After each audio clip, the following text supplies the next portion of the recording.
अगर कोई तुम्हें नीचा दिखाए तो खामोश मत रहो, क्योंकि खामोशी अगर डर से है तो वह तुम्हें जिंदगी भर झुकाएगी। लेकिन अगर चाणक्य की नीति समझ ली तो तेरा जवाब ही तेरा बदला बन जाएगा। दोस्तों, इस दुनिया में सबसे ज्यादा दर्द किसी थप्पड़ से नहीं, बल्कि किसी के कहे हुए शब्दों से होता है।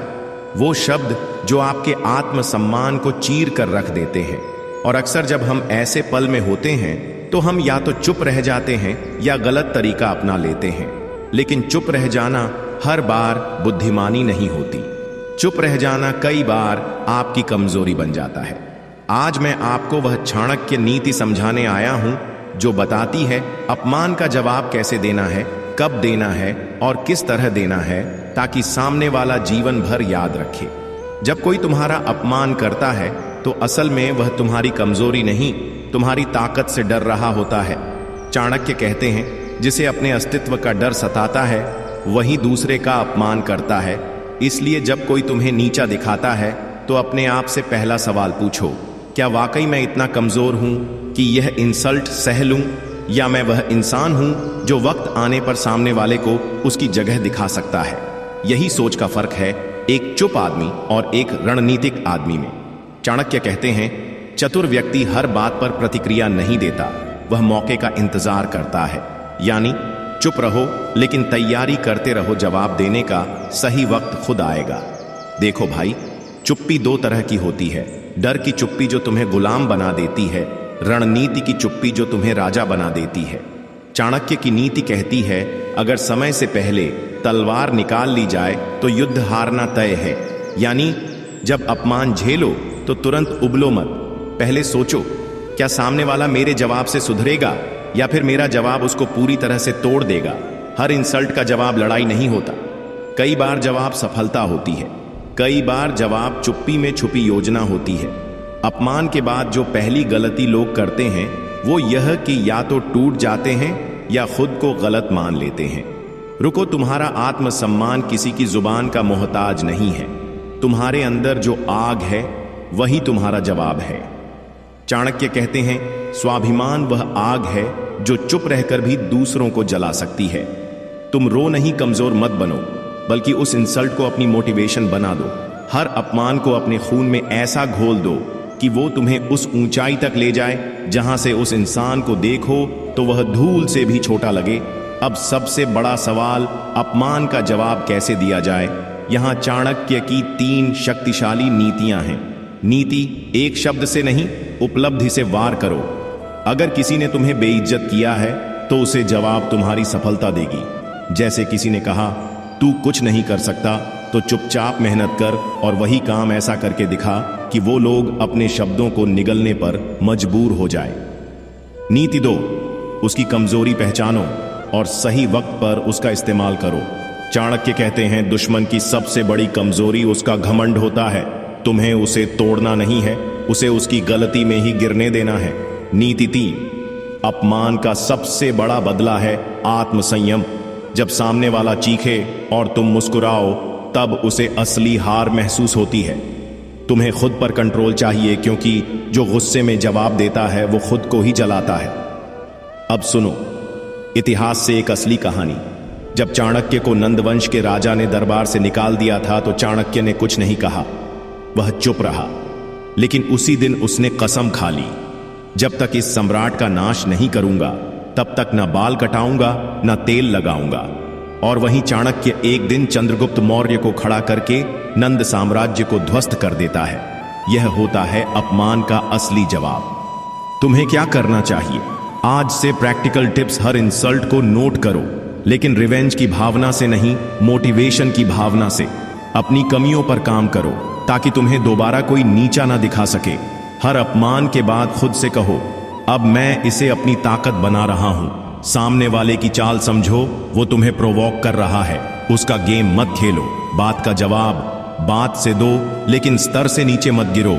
जिंदगी का सबसे बड़ा सबक। चाणक्य कहते हैं, अगर अपमान तुम्हें जला नहीं रहा तो तुम अब तक जिंदा नहीं हो, और अगर जला रहा है तो उसे ऊर्जा में बदलो।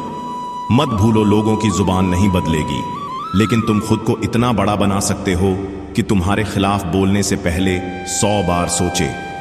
आज का इंसान बाहर से चाहे जितना भी दिखावा कर ले, लेकिन वह दूसरों को तभी इज्जत देता है जब उसके मन में डर या आदर हो, और यह डर या आदर आता है छवि से। चाणक्य कहते हैं, व्यक्ति का व्यवहार उसका चेहरा होता है और उसका चरित्र उसकी छाया। अगर चेहरा तेजस्वी हो तो छाया अपने आप प्रभावशाली बनती है। मतलब क्या, तुम्हारे बोलने का तरीका, चलने की स्टाइल, दूसरों से बात करने का तरीका, यहां तक कि तुम्हारी खामोशी भी तुम्हारी छवि का हिस्सा है। छवि बनती कैसे है? चाणक्य's 5 पिलर्स ऑफ इन्फ्लुएंस। 1. दृष्टिकोण, एटीट्यूड। तुम्हारा नजरिया ही तुम्हारी सोच का आईना है। एक सच्चा और आत्मविश्वासी दृष्टिकोण लोगों को मजबूर करता है कि वह तुम्हें हल्के में ना लें। 2. आत्मनियंत्रण, सेल्फ कंट्रोल। चाणक्य नीति कहती है, जो व्यक्ति गुस्से में भी खुद को संयमित रखे, उसका व्यक्तित्व दूसरों पर भारी पड़ता है। 3. शब्दों की गंभीरता, वेट ऑफ वर्ड्स। हर बार बोलना जरूरी नहीं, लेकिन जब बोलो तो लोग चुप हो जाएं। तुम्हारी बातें अगर सोच समझकर शांत और तीव्र हो तो तुम्हारी छवि गहराई से बनती है। 4. सफलता और सिद्धियां, अचीवमेंट्स। तुमने क्या हासिल किया है, यही लोग सबसे पहले देखते हैं। अपने कामों को ऐसा बना दो कि तुम्हारे नाम के साथ एक आदर जुड़ जाए। 5. सीमाओं की स्पष्टता, क्लियर बाउंड्रीज। तुम्हारी इज्जत तब बनेगी जब लोग जानेंगे कि तुम्हारी सीमाएं क्या हैं। जो हर वक्त सबका हां करता है, उसकी इमेज कमजोर बनती है। सीमाएं तय करो और उन्हें असर्टिवली कम्युनिकेट करो। चाणक्य ने चंद्रगुप्त मौर्य को राजा नहीं, पहले एक शख्सियत बनाया।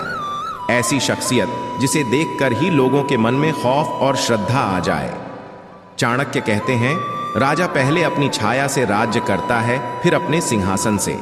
तुम चाहे कहीं भी हो, ऑफिस में, समाज में या अपने दोस्तों के बीच, अगर तुम्हारी छवि ऐसी बन जाए कि लोग तुम्हारी गैर मौजूदगी में भी तुम्हारे बारे में अच्छा सोचा, तो समझो तुमने जीवन का असली गेम जीत लिया। अपनी छवि को मजबूत बनाने के साथ ब्रह्मास्त्र सिर्फ बोलने वाला मत बनो, दिखाओ भी। लोग उन पर विश्वास करते हैं जो अपनी बात को जीते हैं। अपनी कमजोरी को ढकने की कोशिश मत करो, उसे सुधारो। लोग तुम्हारी सच्चाई और ग्रोथ को देखेंगे। शांत लेकिन ताकतवर बनो। तुम्हारी चुप्पी में भी गरज होनी चाहिए। दूसरों की छवि मत बिगाड़ो, अपनी बनाओ। जो दूसरों को गिराकर खुद ऊपर उठना चाहता है, वो कभी स्थायी इज्जत नहीं पा सकता। रख रखाव में अनुशासन हो, चाल पहनावा, समय की पाबंदी, यह सब तुम्हारी इमेज बनाते हैं। अपनी बातों और एक्शन में स्थिरता रखो। हर दिन बदलने वाला इंसान कभी स्थायी प्रभाव नहीं छोड़ता। सीधे रहो लेकिन कमजोर नहीं, विनम्र रहो लेकिन कोई तुम्हारी सरलता को कमजोरी ना समझे। ऐसा व्यक्तित्व बनाओ जब तुम्हारी छवि ऐसी बनती है कि लोग तुम्हारे सामने झूठ बोलने से डरने लगे, तब समझो तुम सही रास्ते पर हो। लोग तुम्हें सामने चाट उकारता से देखेंगे, लेकिन पीठ पीछे तुम्हारी इज्जत करेंगे। यही चाणक्य नीति का अल्टीमेट गोल है। छवि ऐसी बनाओ कि तुम्हारा नाम सुनते ही लोग सावधान हो जाएं। जब चंद्रगुप्त ने अपनी छवि से दुश्मनों को हराया, जब सिकंदर का सेनापति भारत आया, उसने चंद्रगुप्त मौर्य की कोई सेना नहीं देखी थी। फिर भी उसने युद्ध में उतरने से पहले 2 बार सोचा, क्योंकि चंद्रगुप्त की छवि ऐसी बन गई थी कि यह लड़का अकेला नहीं है, इसके पीछे चाणक्य की बुद्धि है। ताकत से नहीं, छवि से ही युद्ध टल गया। बहुत लोग सोचते हैं छोड़ो क्या फर्क पड़ता है, लेकिन फर्क बहुत गहरा पड़ता है। चुप रहने से सामने वाला नहीं बदलता, वो और भी ज्यादा हिम्मती हो जाता है। चाणक्य कहते हैं, दुष्ट व्यक्ति वही करता है जो उसे करने दिया जाए। अगर तुमने अपमान को अनदेखा कर दिया तो उसने यह मान लिया कि तुम डरते हो, तुम्हारी कोई हैसियत नहीं और तुम लायक नहीं हो जवाब देने के। अब सोचो, क्या ऐसी छवि के साथ तुम समाज में जी सकते हो? क्या तुम खुद अपनी आंखों में खुद को देख पाओगे? चाणक्य नीति हमें सिखाती है कि अपमान का जवाब हर बार नहीं, लेकिन सही समय पर सही स्थिति में देना चाहिए। स्थिति ए, जब सामने वाला जनता के बीच तुम्हारा अपमान करे, यह सबसे खतरनाक स्थिति होती है। यहां अगर तुम चुप रह गए तो सामने वाले की बात सच मानी जाएगी। तुम्हें तुरंत शांत और तीखे शब्दों में जवाब देना चाहिए। याद रखो, तुम्हारा जवाब उत्तेजित नहीं, बुद्धिमत्तापूर्ण और तीखा होना चाहिए, ताकि लोग समझे तुम चुप थे लेकिन कमजोर नहीं। स्थिति 2, जब कोई बार बार तुम्हारे आत्मसम्मान से खेल रहा हो। ये वो लोग होते हैं जो धीरे धीरे तुम्हें नीचे गिराते हैं, मजाक उड़ाकर, ताने मारकर, पीछे बात फैलाकर। यहां जवाब एकदम रणनीतिक होना चाहिए। बात करना बंद कर दो, आंखों में आंखें डालकर एक बार कह दो, तुम्हारी हद अब पार हो रही है। और अगर फिर भी नहीं सुधरे तो उसके अस्तित्व को इग्नोर कर दो, क्योंकि चाणक्य कहते हैं, तिरस्कार से बड़ा उत्तर कोई नहीं। स्थिति 3, जब कोई तुम्हारी सफलता या मेहनत का अपमान करे, यही वह समय है जब तुम्हें अपने कर्मों से उत्तर देना होता है। अपना फोकस अपने लक्ष्य पर रखो, सफलता सबसे तीखा उत्तर देती है। चाणक्य की 5 निर्णायक रणनीतियां, टैक्टिकल रिस्पांस सिस्टम। 1, उत्तर में मौन नहीं मतलब होना चाहिए। चाणक्य कहते हैं, मौन तब तक मूल्यवान है जब तक वो डर से नहीं आया हो। इसलिए अगर चुप रहो तो सामने वाला जान जाए कि तुम नजर रख रहे हो, लेकिन जवाब तब दो जब उसका असर पड़े भीतर तक। 2, बात करने का तरीका। लहजे में तलखी नहीं, लेकिन ताकत हो। कभी भी गुस्से में जवाब मत दो, लेकिन जब बोलो तो ऐसा बोलो कि सुनने वाले को लग जाए कि वह खेल खत्म हो चुका है। उदाहरण के लिए, मुझे तुम्हारी राय की जरूरत नहीं है। मैं तुम्हें जवाब इसलिए नहीं देता क्योंकि तुम उस काबिल नहीं हो। 3, प्रभावी पब्लिक रिस्पांस स्ट्रेटजी। अगर अपमान सार्वजनिक हो तो उत्तर भी ऐसा दो जो लोगों की सोच बदल दे। उदाहरण, जो लोग खुद को साबित नहीं कर सकते वह दूसरों पर सवाल उठाते हैं। मैं बातों से नहीं, काम से जवाब देता हूं और देता रहूंगा। इस तरह का उत्तर दूसरों की नजरों में तुम्हें और ऊंचा उठाता है। 4, सोशल कट ऑफ स्ट्रेटजी। ऐसे लोगों से धीरे धीरे दूर हो जाओ, लेकिन चुपचाप नहीं। एक आखिरी बार बता दो तुम कौन हो और तुम्हारी सीमाएं क्या हैं। चाणक्य कहते हैं, जो बार बार विष देता हो उससे मित्रता रखना मूर्खता है। 5, रेपुटेशन बिल्डिंग काउंटर। तुम्हारी सबसे बड़ी शक्ति है तुम्हारी छवि। अगर कोई उसे नुकसान पहुंचा रहा है तो उसके सामने मत लड़ो। खुद की इमेज को इतना मजबूत बनाओ कि लोग उस पर विश्वास करना छोड़ दें। महाभारत में एक किस्सा आता है जब धृतराष्ट्र ने विदुर को अपमानजनक ढंग से दरबार से निकाल दिया। विदुर चुपचाप चला गया, लेकिन अगली सुबह उन्होंने ऐसा उत्तर दिया कि पूरा दरबार स्तब्ध रह गया। उन्होंने कहा, जिस घर में नीति की नहीं, अंधे मोह की सुनवाई हो, वहां विद्वान रहकर भी क्या करेगा। ना अपशब्द, ना क्रोध, सिर्फ नीति और गरिमा का उत्तर। अपमान सहने की आदत कैसे बनती है।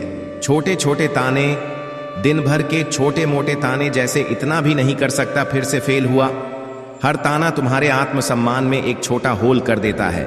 समय के साथ यह होल मिलकर एक गहरी दरार बनाते हैं। भीतर का डर, डर की अगर सवाल किया तो बदला ली जाएगा, नौकरी चली जाएगी, रिश्ते टूटेंगे। यही डर तुम्हें गले तक डूबने देता है। आदत का जाल, जब तुमने एक बार सह लिया तो अगली बार उसे आसान लगने लगता है और एक दिन देखो तुम्हारी आवाज ही खो जाएगी। चाणक्य कहते हैं, जो अपना दर्द छुपाता है वही माया के जाल में फंस जाता है। आत्मा पर पड़ने वाले प्रभाव, इमोशनल इंपैक्ट, स्वाभिमान का क्षरण। हर अपमान आत्मविश्वास की सीढ़ी से एक ईंट हटा देता है। धीरे धीरे तुम खुद को निर्बल समझने लगते हो। आक्रोश का अंतर्मन, चुप्पी में भरा गुस्सा एक जहर की तरह बनता है जो तुम्हारी रचनात्मकता और ऊर्जा को खा जाता है। तनाव और मानसिक बेचैनी, बार बार अपमान सहने पर दिमाग में उबाल, नींद उड़ना, चिंता बढ़ना शुरू हो जाता है। तुम्हारी आत्मा चीखती है पर तुम कहता कुछ नहीं। यही सबसे बड़ी हत्या है। इसे रोकने की चाणक्य रणनीति। 1, पहचानो अपना दर्द। रोज एक नोटबुक में लिखो, आज मुझे कौन सा ताना लगा और मैं कैसा महसूस कर रहा हूं। इसे लिखने से दर्द को नाम मिल जाता है और भय कम होता है। तो छोटे छोटे बाउंड्रीज सेट करो। हर बार जब कोई ताना मारे एक फर्म लेकिन शांत बस बोलो। यह छोटी चेतावनी तुम्हारी आत्मा को सुरक्षित रखेगी। 3, आत्मिक शक्ति जुटाओ। Inner strength ritual. सुबह उठकर 5 मिनट आंखें बंद करके जोर से कहो, मैं डर से नहीं जीता, मैं सम्मान से जीता हूं। यह डेली अफर्मेशन तुम्हारी आत्मा में लौ जगा देगा। 4, शिक्षित जवाब की तैयारी। आमतौर पर अपमान 2-3 पैटर्न में आता है, उनके लिए पहले से तैयार रखो। काम कंसाइज जवाब। जब लहजा शांत और आत्मविश्वासी होगा तो सामने वाले को असली झटका लगेगा। 5 सहारा बनाओ, मजबूत सर्कल, कुछ विश्वसनीय दोस्त या मेंटोर चुनो जिनसे तुम बिना डर अपना दर्द बांट सको। सलाह और समर्थन से आत्मा को ताकत मिलती है। चाणक्य कहते हैं, अपमान से डरना आत्मा का दास बनना है, डर से लड़ना ही स्वतंत्रता है। डर को देखो, जब भी ताने से डर लगे उसे टेलीविजन का स्टैटिक समझो। भरोसा करो, असली चैनल तुम हो, वो सिर्फ शोर है। जवाब का अभ्यास करो, घर में अकेले खड़े होकर जोर से बोलो, तुम मुझे नहीं रोक सकते। यह अभ्यास तुम्हें असली लड़ाई में निडर बनाएगा। छोटी जीतें जुटाओ, हर बाउंड्री ब्रिज पर खुद को अपलॉड करो। हर बस बोलना एक विजय है, ताकत होती है। ऊर्जा की लहर जो तुरंत फूटती है, संयम होता है उस ऊर्जा को नियंत्रित करके सही दिशा में प्रहार करने का। ज्ञान, चाणक्य कहते हैं, क्रोध में किया गया प्रहार निशान छोड़ता है, संयम में किया गया वार राह दिखाता है। जब तुम किसी को कटु उत्तर दो तो लोग तुम्हारी भावनात्मक स्थिति पर ध्यान देते हैं, न कि तुम्हारी बुद्धि पर जब तुम शांत मन से एक चुनी हुई प्रतिक्रिया दो तो लोग तुम्हारी चालाकी और समझदारी दोनों को सलाम करते हैं। अभ्यास से संयम कैसे बने? आदत, माइक्रो चुनौतियां, माइक्रो चैलेंजेस। हर दिन किसी छोटे अपमान जैसे ताना कटु टिप्पणी पर 3 सेकंड अतिरिक्त रुककर जवाब दो या चुप रहो। इससे स्तर 3 विराम का अभ्यास मजबूत होगा। दर्पण वार्ता, मिरर टॉक। आईने के सामने खड़े होकर संज्ञान और विचार स्तर का अभ्यास करो। मैं देख रहा हूं, मेरा क्रोध उबल रहा है, पर मैं शांत रहूंगा।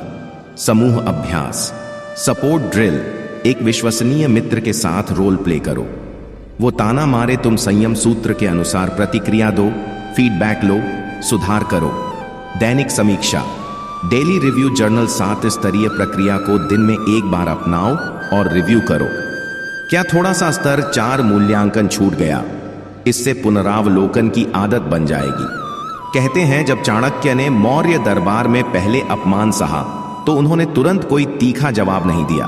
उन्होंने विराम लिया, मूल्यांकन किया और फिर एक शाही प्रस्ताव रख दिया, जिसे सुनकर नंद सम्राट खुद सकपका उठे। उस प्रस्ताव ने किसी की शिकायत से अधिक प्रभाव डाला, क्योंकि भाषा शांत थी पर रणनीति घातक थी। जब तुमने पहला जवाब दिया तो सामने वाला महसूस करता है, या तो उसने तुम पर नियंत्रण खो दिया या फिर वह भूल गया कि तुम्हारी सीमा क्या थी। इस आक्रोश में वह दोबारा हमला करता है। भावनात्मक हमला और भी तीखे शब्द, ताने, अपशब्द, रणनीतिक हमला। तुम्हारी कमजोरियों पर चुटकी, तुम्हारे परिचितों के सामने अपमान। चाणक्य कहते हैं, दुश्मन का दूसरा वार अक्सर पहले से अधिक घातक होता है, क्योंकि उसने तुम्हारी प्रतिक्रिया को पढ़ लिया होता है। यही समय है अपनी रक्षा को द्विआयामी करना। एक आयाम में संयम और दूसरे में कठोरता। संयम वापसी के पहले कदम, तेजी से विराम। दूसरा हमला सुनकर तुरंत प्रतिक्रिया ना दो। 10 गहरी सांसें लो ताकि क्रोध शांत हो। दृष्टि संयम, सामने वाले की आंखों में देखते हुए शांत मुद्रा बनाए रखो। इससे उसे समझ आएगा कि तुम्हें भय नहीं। मानसिक पुनर्मूल्यांकन, एक क्षण के लिए सोचो, क्या यह वार वास्तविक महत्व रखता है? अगर नहीं तो चुप्पी भी एक उत्तर है। कठोरता, जब प्रतिक्रिया अनिवार्य हो। संक्षिप्त लेकिन प्रभावी वाक्य, जैसे तुम्हारी रणनीति भी पुरानी हो गई। कड़वा पर सार्थक कार्यवाही से जवाब, किसी प्रोजेक्ट या काम में और अधिक मेहनत करके सामने वाले के तर्क को बेअसर करना। सार्वजनिक पुनः स्थिति, अगर हमला सार्वजनिक है तो आमने सामने एक वाक्य में अपनी असली स्थिति स्पष्ट कर दो। मैं बातों से नहीं, काम से पहचान बनाता हूं। एक राजनैतिक संदर्भ में जब विपक्षी नेता ने चंद्रगुप्त मौर्य पर दोहरा आक्रमण किया तो चाणक्य ने पहले संयम दिखाया, कोई गुस्से भरी टिप्पणी नहीं की। फिर दूसरे आयाम में उन्होंने एक लेख जारी किया जिसमें चंद्रगुप्त की योजनाएं और विजयों का संक्षेप था। उस लेख ने विपक्ष को इतना चुप कर दिया कि दोबारा हमला करने का दूसरा मौका ही नहीं मिला। यह होती है द्विआयामी रक्षा। मौन की शक्ति का मनोविज्ञान, शोर में खो जाती ऊर्जा। जब तुम बोलते हो तो अपनी ऊर्जा शब्दों पर खर्च करते हो। मौन में ऊर्जा संचित रहती है और एक्शन के समय विस्फोट कर देती है। विरोधी का भ्रम, जो इंसान लगातार शब्दों का सामना करता आया हो, वो चुप्पी देखकर असमंजस में पड़ जाता है। उसे अंदेशा होता है, यह चुप्पी कुछ कह रही है पर मैं समझ नहीं पा रहा। दूरगामी प्रभाव बोलने के बाद लोग बातें भूल जाते हैं। मौन की गूंज दिमाग में घंटों रह जाती है। चाणक्य कहते हैं, जब शब्द खत्म हो जाए तब मौन बोलता है, और जब मौन बोल उठे तो संसार सुन लेता है। कब चुप्पी उत्तर बन जाती है? जब शब्द काम ना आए, विरोधी बहुत चालाक हो, शब्दों से बच निकलता हो। ऐसी स्थिति में चुप्पी ही उसकी चाल को बेनकाब करती है। जब सार्वजनिक अपमान हो, भीड़ में बोलने से ज्यादा प्रभावी होता है। अचानक खामोशी से सभी का ध्यान तुम पर आ जाता है। जब आंतरिक शक्ति दिखानी हो, तुम यह दिखाना चाहते हो कि तुम नियंत्रण में हो, कोई उबाल नहीं। मौन में आत्मविश्वास छिपा होता है। जब सामरिक भ्रम पैदा करना हो, चुप्पी से विरोधी को यह भ्रम रहता है, अब क्या करने वाला है। इस भ्रम का फायदा उठाकर असली वार तय समय पर करो। जब नंद वंश के एक मंत्री ने चाणक्य को दरबार में भला बुरा कहा, तो चाणक्य एक पल के लिए बिल्कुल चुप रहे। सबको लगा शायद वे सुन नहीं रहे। फिर अचानक उन्होंने उठकर एक पत्र पढ़ा जिसमें चंद्रगुप्त की विजय की योजना थी। उसी मौन में दबी ताकत ने पूरे दरबार को हिला दिया। उस मौन ने शब्दों से ज्यादा करिश्मा किया। चक्र का मानचित्र, 5 चरणों में पूरी लड़ाई पहचान, आइडेंटिफाई, अपमान का स्रोत प्रकार और इरादे को तुरंत जान लो। प्राथमिक वॉर इनिशियल स्ट्राइक शब्दों या उपलब्धि से पहला प्रहार सामने वाले को असमंजस में डाल दो। द्व्यायामी रक्षा डिफेंसिव काउंटर, संयम सठोरता से उसके दोहरे हमले को नाकाम करो। मौन वॉर साइलेंट असॉल्ट, चाणक्य की मौन रणनीति से उसके आत्मविश्वास को हिलाकर रख दो। एकीकृत प्रहार, यूनिफाइड फिनिश, उपरोक्त सबका सम्मिलित वार, एक अंतिम निर्णयात्मक कदम जो पूरे चक्र को समाप्त कर दे। इंसानियत वर्सेस रणनीति, हर अपमान की नींव भय या ईर्ष्या होती है। तुरंत विश्लेषण, क्या ताना व्यक्तिगत है या सामूहिक? क्या इसका उद्देश्य तुम्हें तोड़ना है या तुम्हारी छवि? ध्यान दें, अपमान जब समूह में हो तब उसका सामाजिक प्रभाव खतरनाक होता है। अभ्यास, जैसे ही ताना सुना, मन में 3 शब्दों में लिखें कौन, क्यों, कैसे। शब्द वर्सेस उपलब्धि, जरेनिया, छोटा तीखा लेकिन असरदार। पहला जवाब या सफलता का प्रदर्शन, तुरंत कोई संकेत दें कि तुम कमजोर नहीं, जैसे आत्मविश्वास से खड़े होकर कोई काम शुरू करना। भावनात्मक ट्रिगर, सामने वाले में हल्की झिझक पैदा करो, क्या मैंने सच कहा? उदाहरण, तुम्हारी धारणा पुरानी है, मेरा अनुभव आज का है। 15 से 20 सेकंड का सन्नाटा, सबकी निगाह तुम्हारे चेहरे पर टिकी रहे। गूढ़ संकेत, एक हल्की भौं उठाना, जैसे तुम्हारा ताना मेरे ऊपर असर नहीं करता। अचानक एक्शन, वो अचानक उठो, कोई कदम उठाओ। तालियां, नोटबुक बंद करना या बैठक छोड़ना। याद करो, मौन तब बुलंद होता है जब ऊर्जा छुपी हो। संक्षिप्त बयान, मैं अपनी इज्जत कमाने आया हूं, बचाने नहीं। कार्रवाई, अगले दिन अपने काम में 20% अतिरिक्त मेहनत दिखाओ, परिणाम ही अंतिम उत्तर होगा। सार्वजनिक संदेश, सोशल या टीम मीटिंग में अपनी प्राप्तियां और सिद्धियां साझा करो, ताकि पहला अपमान और दूसरा हमला दोनों धूल में मिल जाए। चाणक्य कहते हैं, जब शब्द, मौन और कर्म एक साथ बार करें तो मुकाबला बहुत पहले खत्म हो जाता है। प्रैक्टिकल एक्सरसाइज, चाणक्य नीति जीवन विश्लेषण, 30 मिनट सप्ताह में एक बार, रविवार की शाम सबसे अच्छा समय है। उद्देश्य, अपने व्यक्तिगत और पेशेवर जीवन का विश्लेषण करना, चाणक्य की नीतियों के आधार पर आत्म मंथन करना और व्यावहारिक जीवन रणनीति तैयार करना। चरण 1, चाणक्य नीति लाइफ स्ट्रेटजी जर्नल बनाएं। एक अलग कॉपी या नोटबुक लें और उसका नाम रखें, चाणक्य नीति लाइफ स्ट्रेटजी जर्नल। चरण 2, इन 5 सवालों पर गहराई से सोचें और ईमानदारी से लिखें। मेरे जीवन में कौन लोग हैं जो मुझे मानसिक रूप से कमजोर कर रहे हैं? चाणक्य कहते हैं, मूर्ख, चापलूस और ईर्ष्यालु लोगों से दूर रहो।